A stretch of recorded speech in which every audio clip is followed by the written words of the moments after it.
வேலூர் மாவட்டம் பேரணாம்பட்டு அடுத்த கூத்தாண்டவர் நகர் பகுதியைச் சேர்ந்தவர் லாரி ஓட்டுநர் விஜயகுமார்.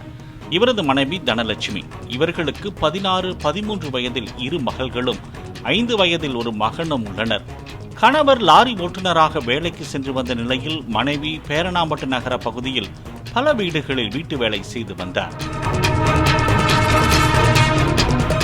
விஜயகுமார் லாரியில் சரக்கு ஏற்றி வெளியூர் சென்றதால் 3 தினங்கள் அல்லது வாரத்துக்கு ஒரு முறைதான் வீட்டுக்கு வருவது வழக்கம் என்று கூறப்படுகிறது.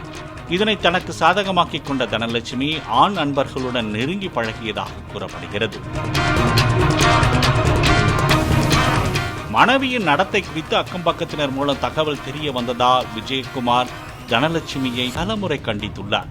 அதன் பின்னரும் ஆண் நண்பர்களுடனான பழக்கத்தை கைவிடாமல் இருந்ததாக கூறப்படுகிறது. இந்த நிலையில் விஜயகுமாரின் மகள்கள் பள்ளிக்கூடத்திற்கு சென்ற போது வீட்டில் இருந்த தனலட்சுமி மாயமானதாக கூறப்படுகிறது. வீட்டில் இருந்த தந்தையிடம் கேட்டதற்கு அம்மா வெளியே போயிருக்கிறாள் என்று கூறியுள்ளார். 2 தினங்கள் கடந்தும் தாய் வீட்டிற்கு திரும்பாத நிலையில் வீட்டிற்குள் இருந்து துர்நாற்றம் வீசியுள்ளது. அக்கம் பக்கத்து வீட்டாரும் மகள்களும் தொடர்ந்து துர்நாற்றம் குறித்து கேள்வி எழுப்பியதால் வீட்டிலிருந்து புறப்பட்டு காவல் நிலையம் சென்ற விஜயகுமார் தனது மனைவியை கொலை செய்து விட்டதாக கூறி சரணடைந்துள்ளார். இதையடுத்து நடந்தது என்ன என்பது குறித்து போலீசார் விரிவான விசாரணையை முன்னெடுத்தனர். கொலை நடப்பதற்கு முந்தைய நாள் தனலட்சுமி தனது இளைய மகளை அழைத்துக் கொண்டு பக்கத்து ஊரை சேர்ந்த ஆண் நண்பருடன் 100 சாமி என்ற படத்தை பார்ப்பதற்கு தியேட்டருக்கு சென்றுள்ளார். இதனை அப்பாவிடம் சொல்ல வேண்டாம் என கூறிய நிலையில் வீட்டுக்கு வந்த சிறுமி தான் படம் பார்க்க சென்றதை வீட்டில் கூறியுள்ளார். யாரெல்லாம் சென்றீர்கள் என்று அப்பா கேட்டதும் பக்கத்து ஊர் அங்கிள் ஒருவர் அம்மாவையும் தன்னையும் கூட்டிச் சென்றதாக கூறியுள்ளார். ஹோட்டலுக்கு போயிட்டு சாப்பிட்டு வச்சுட்டு ஒரு அங்கிள் வந்து நான் குமரேசன் அவங்க கிட்ட பேசினாங்க 1 மணி நேரமா. அம்மா படுத்து கூட்டு போனாங்க. 4 மணிக்கு என்ன கொத்துக்குப்பத்தில் ஆட்டோவில் ஏறி கூட்டு அம்மா நான் மட்டும் ஆட்டோவில் வந்து ஏறி கூட்டு அம்மா நீ போட்டு அம்மா என்னை அனுப்பிச்சிட்டாங்க. இதனால் ஆத்திரமடைந்த விஜயகுமார் மனைவியை அடித்து உதைத்துள்ளார். மறுநாள் காலை குழந்தைகள் பள்ளிக்கூடம் சென்ற பின்னர் மீண்டும் கணவன் மனைவிக்கிடையே தகராறு ஏற்பட்டுள்ளது.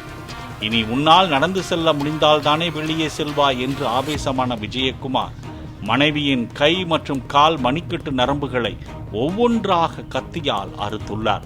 ரத்தம் வெளியேறி கதறிய மனைவியை கொடூரமாக கொலை செய்து சடலத்தை பாய் மற்றும் பிளாஸ்டிக் கவரில் சுற்றி வீட்டின் படுக்கை அறை பரண் மீது மறைத்து வைத்தது விசாரணையில் தெரிய வந்ததாக போலீசார் தெரிவித்தனர். வீட்டிற்கு சென்று தனலட்சுமியின் சடலத்தை கைப்பற்றி உடற்கூறாய்வுக்காக அனுப்பி வைத்த போலீசார் விஜயகுமாரை கொலை வழக்கில் கைது செய்தனர். மனைவியின் திசை மாறிய பழக்கத்தால் ஆத்திரம் கொண்ட கணவர் கொலையாளியானதால் அவர்களது 3 குழந்தைகளும் தாயை இழந்தும் தந்தையை பிரிந்தும் நிர்கதியாக தவிக்கும் நிலைக்கு தள்ளப்பட்டுள்ளனர்.